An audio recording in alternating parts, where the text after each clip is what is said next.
avoir வைத்திருத்தல், உள்ளது அல்லது கொண்டிருத்தல் என்ற அர்த்தங்களில் வரும்.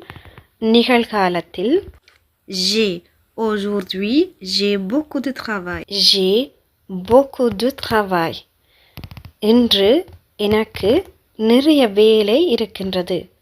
Aujourd'hui j'ai beaucoup de travail.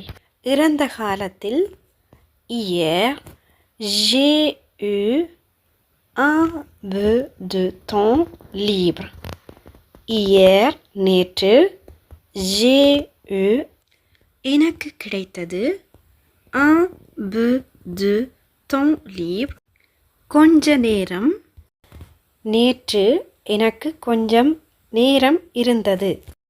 எதிர்காலத்தில் j'aurai demain j'aurai une réunion importante.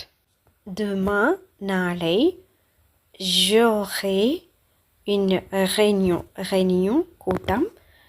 j'aurai réunion எனக்கு ஒரு கூட்டம் இருக்கும். important முக்கியமான. நாளை எனக்கு முக்கியமான ஒரு கூட்டம் இருக்கும்.